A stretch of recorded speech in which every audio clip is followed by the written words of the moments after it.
Sir, আপনি তো আপনার কোম্পানির 3 লাখ টাকার মধ্যে ভালো একটা ইঞ্জিনিয়ার নিয়োগ দিবার কইছিলেন। কালকে আমি একজনের ইন্টারভিউ নিয়ে ভালো একটা ইঞ্জিনিয়ার পাইছি, তবে তাই 2,30,000 টাকা বেতনই রাজি হয়ে গেছে। খুবই ভালো ইঞ্জিনিয়ার, পুরাতন রেকর্ডও খুব ভালো। স্যার, প্রতি মাসে আপনি 70,000 টাকা বাঁচে দিলাম।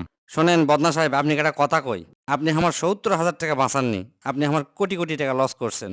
স্যার, এলে আপনি আমার কি কথা করছেন, ভালো করে বুঝে কন। শোনেন, যে লোকক আপনি নিয়োগ দিছেন তাই 3 লাখ টাকারই যোগ্য। দাম দর করে আপনি করলেন কি 2,30,000-এর মধ্যে রাজি করালেন। ইনি যখন অফিস করা শুরু করবি 2-1 মাসের মধ্যে জেনে যাবি ওনার সমপোস্টে যারা চাকরি করে তাকে বেতন 2,90,000 বা 3 লাখ। তখন ইনার মোটিভেশন শেষ হয়ে যাবে, বিশ্বাস ভেঙে যাবে, পারফরমেন্স পড়ে যাবে, রেজিগনেশন চলে আসবে।